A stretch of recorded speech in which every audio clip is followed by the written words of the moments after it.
প্রিয় শিক্ষার্থীবৃন্দ, আশা করি ভালো আছো। শুরু হয়েছে অনলাইনে ক্লাস, ঘরেই বসে। তারই আলোকে আমি মোহাম্মদ মুক্তার আলী, সহকারী শিক্ষক, বালাঘাট আদর্শ স্কুল অ্যান্ড কলেজ। আমি আজকে যে বিষয়টা আলোচনা করতে যাচ্ছি তা হচ্ছে অষ্টম শ্রেণীর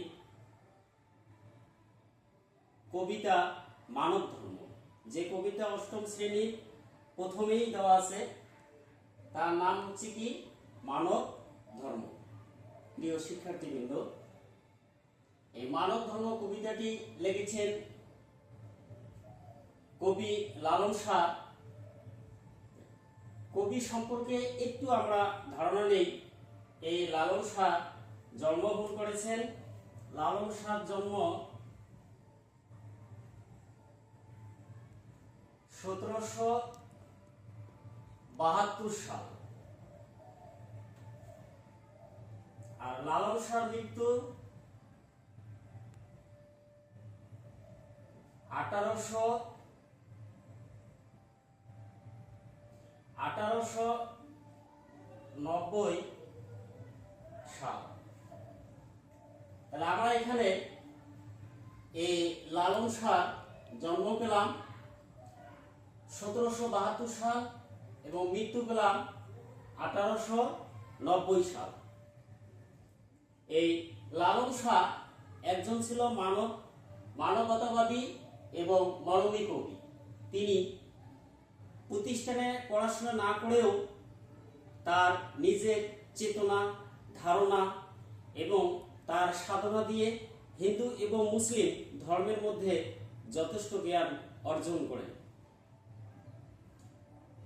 তাই লালন শাহ এই মানব ধর্ম কবিতায় যে বিষয়টি উল্লেখ করেছেন সেটা হচ্ছে মানুষের জাতকে নিয়ে। প্রিয় শিক্ষার্থীবৃন্দ, আমরা এখন ফিরে আসি এই আমাদের মূল বিষয়ে। আমাদের মূল বিষয়ে যে লালন শাহ মানব ধর্ম কবিতার প্রথম লাইনে দিয়েছে যে সব লোকে কয় লালন কি জাত সংসারে, সব লোকে কয় লালন কি জাত সংসারে, লালন কয় জিতের কি রূপ দেখলাম না এ নজরে। এখানে একটা শব্দার্থ আছে, সেটা হচ্ছে কি যেতে। শব্দার্থটা আছে যেতে, বলতে বোঝানো হচ্ছে জাতকে। এই জাতকে বোঝানো হয়েছে। সব লোকে কয় লালন কি জাত সংসারে। প্রত্যেক মানুষের মনে এই লালনের ধর্ম কি এবং জাত কি এ সম্পর্কে বিভিন্ন জনের মনে বিভিন্ন ধরনের প্রশ্ন জেগেছে। যে প্রশ্নটা এই লালন শাহ সম্পর্কে আগেও ছিল এবং এখনো আছে। কিন্তু লালন শাহ মানুষের জাতটাকে গুরুত্বপূর্ণ মনে করেন না। তিনি মনে করেন যে মনুষ্য ধর্মই হলো মূল কথা।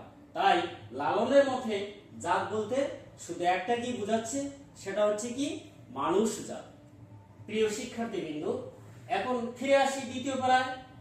কেউ মালা কেউ তসবি গলায়, তাইতে কি জাত ভিন্ন বলায়, যাওয়া কিংবা আসার বেলায় জেতের চিহ্ন রয় তারে।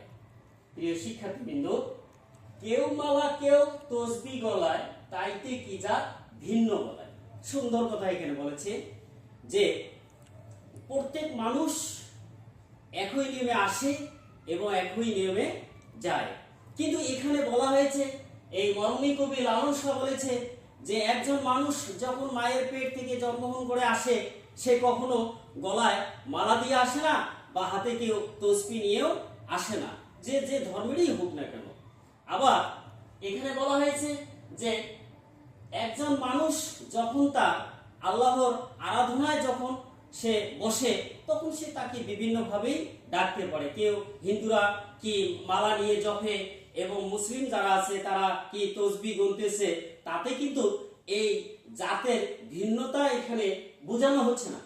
কিন্তু তারা জাত বলতে ওই একজনই, সে মানুষ, তারা ওই আল্লাহকে ডাকতেছে। এই জন্য লালন শাহ বলেছে যে মানুষের উপকরণ হিসেবে মানুষকে ভিন্নতা বোঝানো হয়েছে, কিন্তু তারা জাত হিসেবে তাদের ওই একটাই। আবার বলেছে যে যাওয়া কিংবা আসার বেলায় জেতের চিহ্ন রয় কারে। একজন শিশু যখন মায়ের কোলে জন্মগ্রহণ করে তখন কিন্তু সে যেভাবে আসে আবার কি যখন মৃত্যুবরণ করে আবার সেইভাবে চলে যায়। তা বলছে যে যাওয়া কিংবা আসার বেলায় প্রত্যেক মানুষ মায়ের পেট থেকে একই নেমে আসবে এবং একই নেমে চলে যাবে। এটা হলো কি সেই বিধাতারই কি নিয়ম। আবার তারপরে বলছে যে পরের লাইনে বলছে গর্তে গেলে কূপ জল কয়, গঙ্গায় গেলে গঙ্গা জল কয়। প্রিয় শিক্ষার্থীবৃন্দ, এখানে যে আমাদের যে প্যারাটা এসে গেছে, সুন্দর একটি বিষয় এসে গেছে, বোঝানোর একটি বিষয় এসে গেছে, সেটা হচ্ছে গর্তে গেলে কূপ জল কয়, গঙ্গায় গেলে গঙ্গা জল কয়। আবার মূলে এক জল সে যে ভিন্ন নয়, ভিন্ন জানায় পাত্র অনুসারে। সুন্দর কথা। তা বলছে যে এখানে কূপ জল, কুয়ার পানিকে বলা হয় কূপ জল। আবার এখানে বলা হয়েছে গঙ্গা নদী গঙ্গা জল, গঙ্গা নদীর পানিকে বলা হয় গঙ্গা জল। প্রিয় শিক্ষার্থীবৃন্দ, আমরা এখানে দেখো গর্তে গেলে কূপ জল কয়, গঙ্গায় গেলে গঙ্গা জল কয়, কিন্তু সে তো মূলেই এক জল। পানিটা যখন কুয়ায় ছিল তখন সেটাকে বলা হচ্ছে কুয়ার পানি, আবার গঙ্গা নদীর যে পানি সেটাকে বলা হচ্ছে গঙ্গা নদীর পানি, কিন্তু মূলেই সে আসলে হলো কি পানি। আবার বলছে মূলে একজন সে যে ভিন্ন নয়, ভিন্ন জানায় পাত্র অনুসারে। সেটা হলো গঙ্গা নদীর পানি বলেই গঙ্গা নদীর জল বলা হচ্ছে, আবার কুয়ার মধ্যে পানিটাকে বলা হচ্ছে কুয়ার পানি। এটা হলো পাত্র অনুসারে। প্রিয় শিক্ষার্থীবৃন্দ, আমরা আরো একটু পরিষ্কার হয়ে নেই এই চিত্রের মাধ্যমে। আমরা দেখি চিত্রের মাধ্যমে এখানে মূলে হলো একটা, সেটা হলো কি পানি। মূলে হলো একটা, তার নাম হচ্ছে কি পানি। এই পানি থেকে আমরা যখন ফিরে আসব, এখানে চারটি পাত্র দেওয়া আছে। একটি হলো গ্লাস, তারপরে হলো মগ, তারপর কাপ, তারপর হলো বাটি। প্রিয় শিক্ষার্থীবৃন্দ, আমরা এই চার লাইন শেষে বলছে যে মূলে একজন সে যে ভিন্ন নয়, ভিন্ন জানায় পাত্র অনুসারে। ঠিক আছে, আমরা এখান থেকে মূলটা হলো পানি, তারপর পানি থেকে আমরা গ্লাসে আসলাম, গ্লাসে পানি দিলাম। এই পানি যখন আমরা গ্লাসে দিলাম, গ্লাসে পানি আসার সাথে সাথে হয়ে গেল গ্লাসের পানি। আবার এই পানিকে যখন আমরা মগে দিলাম তখন আসলো কি মগের পানি, তখন আসলো মগের পানি। আবার একই পানিকে যখন আমরা কাপে দিলাম তখন আসলো কাপের পানি। আবার একই পানিকে আমরা যখন বাটিতে দিলাম তখন আসলো বাটির পানি। প্রিয় শিক্ষার্থীবৃন্দ, মূলে হলো পানি। এই পানি থেকে আমরা যখন চারটি পাত্রে নিয়ে গেলাম তখন হয়ে গেল গ্লাসের পানি, আবার হলো মগের পানি, আবার হলো কাপের পানি, আবার হলো বাটির পানি, কিন্তু মূলে সে হলো পানি। প্রিয় শিক্ষার্থীবৃন্দ, আমরা আবার নেক্সট প্যারায় চলে যাচ্ছি।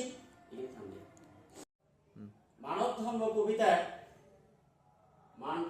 লালন ফকির শেষ প্যারায় যে কথাটি বলেছেন, জগৎ বেড়ে জেঠের কথা, লোকে গৌরব করে যথা তথা। লালন সেজে জেতের কথা, বিকিয়েছে সাত বাজারে। তাহলে এখানে জগৎ বেড়ে জেঠের কথা, জগতের সর্বস্তরের মানুষ তার জাত পরিচয়ের কথা বলেছেন।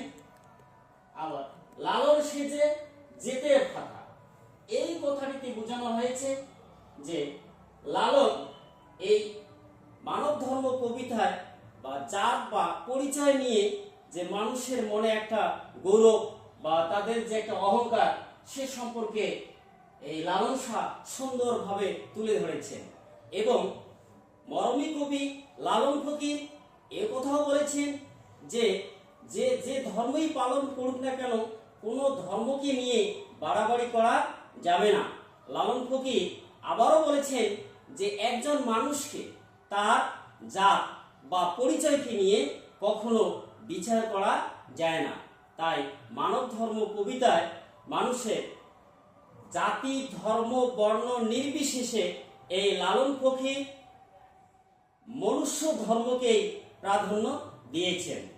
তাই কবির ভাষায় বলতে হয় যে শোনো হে মানুষ ভাই, সবার উপরে মানুষ সত্য, তাহার উপরে নাই। প্রিয় শিক্ষার্থীবৃন্দ, আজ আমরা এখানেই শেষ করছি। আবারও দেখা হবে। আল্লাহ হাফেজ।